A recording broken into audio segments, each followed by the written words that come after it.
I think this also, it's not just saying, oh, you're an old. I think it's also just American League Baseball versus National League Baseball. And I totally get it. If you grew up, especially with Whitey Ball in the 80s and that fun style of baseball, and if you watch National League Baseball your whole life, you don't want to change. I grew up watching Detroit Tigers, Cleveland Indians.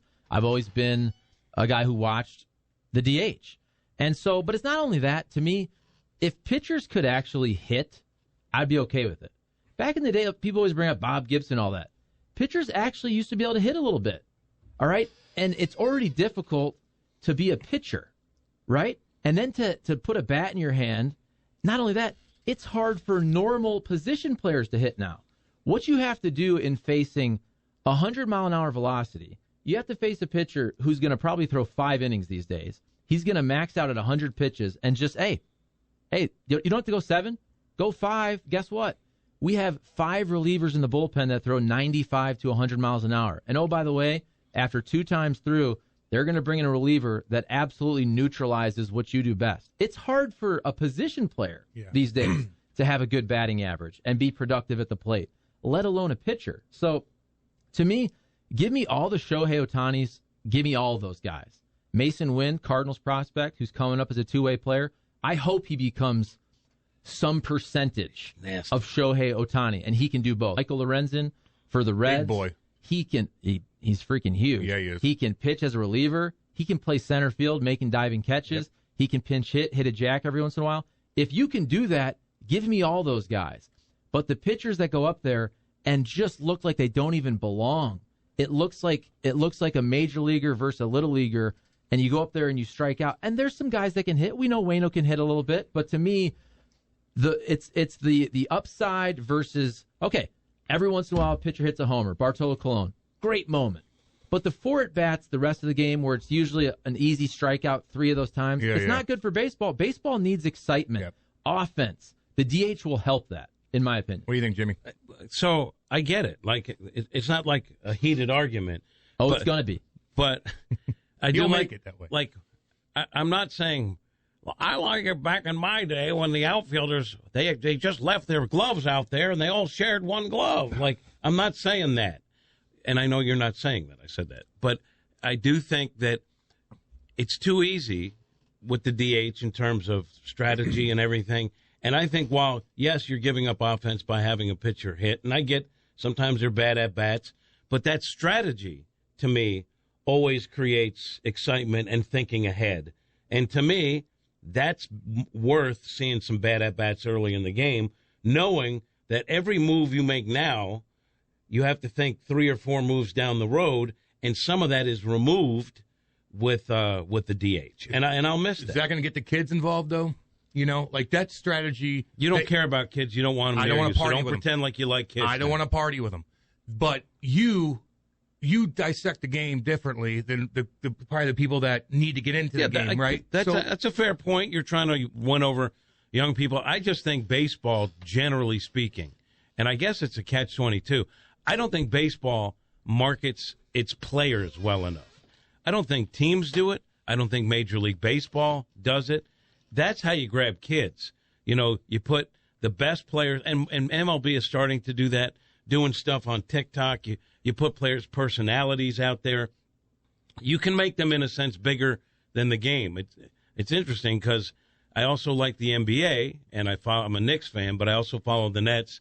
And Harden was just traded to the 76ers in their own division because they had 2 players who wanted to be traded because in the NBA, they market their players so well. They own plus, it. Based on the cap, when one guy commands so much, players now can write their own ticket and actually orchestrate not only trades for them, but their buddies end up playing for a certain team. So that's the catch-22, I think, when players have too much pull.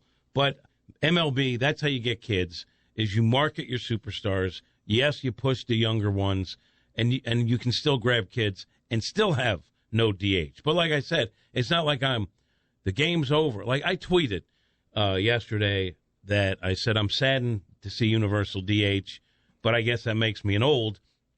And I don't think I've gotten more tweets or replies. I don't track it, take notes, but I don't think I've ever gotten more replies ever with people on both sides of it. So it tells me folks in St. Louis and Cardinal fans are just starving to talk baseball, and this is something that they could jump on. Two things. I don't agree with the strategy argument. I understand the double switch and all that, but also strategy comes from competition. And the best competition is a good pitcher versus a competent hitter that can actually do something to create the strategy of, oh, now there's a runner on second and a run could be scored, versus a pitcher who 60% of the time is going to get mowed down with no chance. I think there's more competition and thus more strategy when it's more of a fair fight between pitcher and batter. And here's the other part of it. Look at starting pitchers. Now, what's Waino making this year? 18, close to 20, whatever it is. Okay. How about when you pay Max Scherzer 35, 40? How about if the Cardinals end up signing Jack Flaherty? I don't think they will, actually. But let's say that's a $30 million contract. You've invested $30 million into about 30 starts. And in the National League, you may have to take that dude out in the fifth inning of a one-zip game with 78 pitches for a double switch. Now, you can say that's strategy. I say I'm paying that dude $1 million per start, and he's really good. And, oh, by the way, marketing baseball, I want to see Jack Flaherty throw 108 pitches. I don't want to see him throw 79 pitches and be lifted because of a pinch-hitting situation in the fifth or the sixth. I think it's better all around. Okay, like I said, I understand that. I just feel differently that it is competition when you have a pitcher who's cruising, but you have the opponent pitcher cruising, and now it's up to the manager to figure out when it's best to gamble and take your starter out to get a bat in there to see if you can get something going. To me, that is competition. I understand your point. I'm not saying you're wrong. I think it's a different form of competition, but I like that nuance. And that impacts so many other aspects of the game and how you manage, and I just like that there's more drama in terms of how you're going to play things as opposed to the DH. The DH puts it right in your face. You're going to get more drama, though. You're going to get more homers and you're going to get more RBIs, which I get is a good thing. I just missed some of the tactical stuff that has to be. That's what slows the game down, though. Isn't that what's kind of slowing the game down? All the tactical stuff that you have to do this, switch this, that, and the other. Like, and speaking of marketing, like, don't you want to market that big boy who walks up there, Jack, listen to Pantera coming up. He's jacked out of his mind, looks like Matty Holiday, and he's swinging for the fences. Like, the kids are looking at that dude like, oh, he's cool. I don't know. I get what you're saying because you are so in deep with this whole thing. But as far as, like, I don't know, like, just entertainment, that's the entertainment. And I think that's what baseball as a whole needs to trend towards, in my opinion. Yeah, and I think, and the reason why I brought up the response is I think, and Charlie said, if you're from a National League town, you grew up with it, I think that's what it is. So I said I'm an old because I like to say that. People are like, I'm not an old. And you are. And I am. Yeah. I mean, it's not just the fact that I want the DH to not be in the National League. It's my age that makes me an old. But a lot of young people are saying I'm not an old, and I like National League baseball, and I like the strategy too. So I think Charlie nailed it. If you're a Cardinal fan, you're sort of an old school baseball fan, and you like the game the way it's played, and you like the inner workings of how you get through a game. And so you're going to be against it. It doesn't mean that they're going to not like the DH, and there's going to be some great things. When Schwarber's a Cardinal DH, or Jock Peterson, or someone like that, you get added. So now that it's here, I hope, like, it's a great opportunity for a guy like Nootbaar to be a DH, some of the younger guys that you could plug in. But I would like to see him go out and get a slugger, because I think offensively, the Cardinals kind of came into their own in the second half, and I think you're not worried about offense now as much as you were based on the outfield guys coming into their own. But I think it would be a swing and a miss if you don't try to put a big slugger in the DH spot, right? I mean, I get what they don't, and how much do you want to spend on that? I get all that, but it'd be cool to see like someone with a resume put in there. I agree with you in theory. I don't think it's going to happen. I'm not saying it and will. Schwarber, didn't he reject the qualifying offer? This man's going to get paid. What do you think? People what do you talk think it's about going to take? Schwarber. Well, didn't he reject about $18 million? I mean, for the 1 year, so he wants a multi-year deal. I just don't think there's any chance of Schwarber happening, even though I like it in theory. Here's where I actually... What about a Jock Peterson? I like Jock Peterson as a guy who can fill some different voids of giving you a lefty bat to platoon. They need a lefty bat. To also have some damage on the bench. That's what the Cardinals did not have at all last year. I do think, though, I'm very high on the Cardinals starting outfield. The Cardinals are very high. And look up the numbers on Juan Yepez. Juan Yepez crushed it last year. All right, I think at minimum, Lars Nootbaar is a nice fourth outfielder. Could he potentially have upside beyond that? I do think when you look at the Cardinals having 5 outfielders from their organization, and then you can rotate. Another thing with baseball and all sports these days is usage, right? You don't want to have your guys play too many innings, play too many games. So I do think if you can rotate that DH around every once in a while, and look, you don't want to take Nolan Arenado and Paul Goldschmidt off first and third base that much because they're Gold Glovers, but they're also not young. So anytime you can take those guys, give them a rest, keep them off their feet for a game here or there, have them DH, rotate that around, that does keep your team fresher for the whole season. Let me get the Bertarelli Cutlery text line, by the way. They are chiming in. Guys, Charlie likes stats. With the DH coming, Bob Gibson will keep this little-known record. All-time leader for pitchers with sacrifice flies, 18. Jim and Crestwood. Charlie, most of these pitchers today are lucky if they even get in 5 innings in, Jim and Baldwin. That's true. And by the way, good point. I think a lot of old-school folks, probably some of the old-school folks that like the DH, I bet you, if we did a poll, and you had the Venn diagram, I bet you they also don't like the way that baseball has shifted towards less of an emphasis on starting pitching and more of an emphasis on bullpen. So I do think that the DH will help that situation a little bit because, like I said, you won't have to make the tough decision of pulling a pitcher who's rocking and rolling, but he's got 77 pitches through 5 or 6 and pulling him. You'll let that man pitch 105 pitches. Yeah, Gino chimes in and goes, that's a terrible take, Charlie. There's a ton more strategy that goes into having the pitcher's bat. You have to be thinking 2 to 3 innings ahead. It's like comparing checkers to chess. Well, those are both boring. I don't agree with that. And one of the guys we didn't mention that I think is another guy you could give a shot at, Gorman. 100%. Want to see that guy. So there's a lot of upsides. I just will miss the strategy because I do agree with that.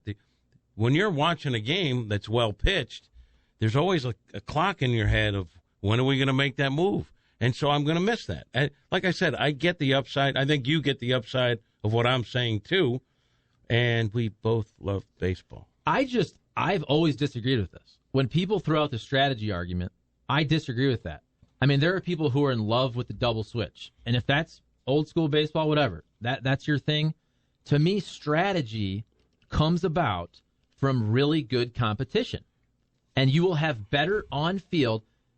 Baseball is a team sport, but it's the ultimate matchup of pitcher versus hitter. And so 4 to 5 times per game, you have usually an absolutely lopsided matchup of pitcher versus pitcher. You also have more bunting, which I think is bad for the game, sacrifice bunting. I'm all for guys who are fast, trying to lay down a hit, bunt for a hit. But again, to me, strategy comes about from 2 folks who are really good at their job battling. Pitch by pitch. Oh, there's that pitch. You went fastball. I'm going slider. What am I looking for? With a pitcher versus a pitcher, it's 4 or 5 just punch outs. Yeah. To me, the strategy comes in how you make that decision on when to push the button. They're both competition. They're both strategy. They're just different. And you like one thing, and some people like other things. I like that constant, okay, what's his pitch count? We're not scoring runs. I love that constant, how long are we going to ride with this? We're going to have to make a move at some point. I like that. I like that constant. You wouldn't have that with the DH, and I think, and all those decisions that you make in the 5th, 6th, 7th inning depends. A lot of other things depend on how things go down the road, and I just happen to like that. And I do think that that's competition. I understand what you're saying about the hot pitcher against the hot hitter being the ultimate competition, but I think there's more to that. Somebody chimed in 3-4 goes, Cam, you and I are the same age. That guy walking up Jack, listening to Pantera is cool. I watch every McGuire at bat in '98, but that's not as cool, as interesting to me as a nuance of baseball. It's always been a cerebral game. I realize that I'm in the minority on this. I don't think you are. I get you, man. Look, you're into it a lot more than I am. I like the Jack guy on steroids. And when you were talking about that, like, who are you picturing walking up? I don't know. Vogelback. That's who I picture. Is he a big boy? Oh, my goodness. Does he look jacked up? Like, he he looks overserved, overfed, and jacked. I mean, he is a monster. What I want. A high school bully. Monster. That's what I want. Get up there like Jack O'Doyle. Parkman. Like, you want Jack Parkman from Major League, is it 2? Where he shakes his, like, he gets up with a little shaky That shake. drives the women here crazy. That's what that I makes want. the women here sick. That's what I want. I want monsters up there. But again, guys, man, I get you guys who are in depth with baseball. Hold on, deep with baseball. I get the other side of it. I have no idea where he's going because Nate is young-ish, but he's also kind of angry old guy. Yeah. He's a big baseball guy. I have no idea. I have no idea where he watched the Cardinals growing up, so I have a little bit of an inkling, but I have no idea where you got, Nate, where Nate's going with it. Honestly, because I've seen so much minor league baseball over the last 5-6 years that they don't implement it, or they don't have the pitcher sit unless it's 2 National League affiliates playing one another, which is very rare. And I can just tell you, the pitchers that are coming up these days, they don't care about hitting. It's they just don't care. They don't invest the time in it to be good. And when you have to go up there and look at Max Scherzer flipping you a slider or something, they have no idea how to hit it. So I think, it's inevitable. I don't know if that means I have Stockholm Syndrome and I'm just becoming okay with the fact that the DH is universal. I like the strategy, but at the same time, I just don't know.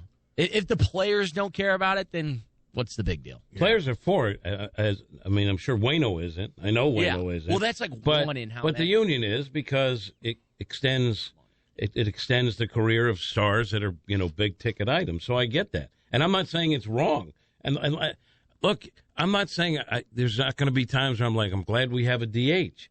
I just will miss the strategy. Yeah. And I was also wondering, Charlie, because you're not as smart as you used to be because you're not a television reporter anymore. Sure. So you did lose some IQ points. But, you do a lot of stuff with media, and you follow this stuff really closely. Do you have any hope that the regular season starts on time? You know what? I like to follow the tea leaves, and we have some positivity. The last 2-3 days, last really kind of week, where you first saw that the union, they were going to give up, obviously, wanting to hit free agency sooner. And if that was one of their big asks, and they gave that up. And then you had basically from Rob Manfred talking, you had some positivity leading into tomorrow. And I think some hope that potentially this thing could get done tomorrow. Now, was it PR? Because that immediately, it might be. Immediately, people are like, oh, it's just a PR campaign. He's talking about they're going to bring compromises to the table. He's just trying to make the owners look good. I don't know. I'm hopeful that it can be worked out. And at some point, I'm going to have to go to spring training, which will make this show better. I'm going with you. Okay. So Charlie and Nate and Seth. I'm going with you. I do think, though, there's always PR. And the owners still want to win. Yeah. So I do think Manfred's saying, hey, we're ready to concede on some things. So, hey, we're ready to give. So we better get this done Saturday because now, players, it's on you. We're giving up stuff. Yeah. If you don't ratify this deal on Saturday, it's on you. Yeah. And Cam has weighed in. His DH is Daniel Vogelback. Yes. That's who he wants. I'm getting his uni. I mean, I'm telling you, if I'm a kid and I see that monster go up there and bang one out, give a little shimmy shake, and then trot. Yeah, he also walked off the Cardinals in one of their worst losses of the year this season. Alex Reyes. Yep.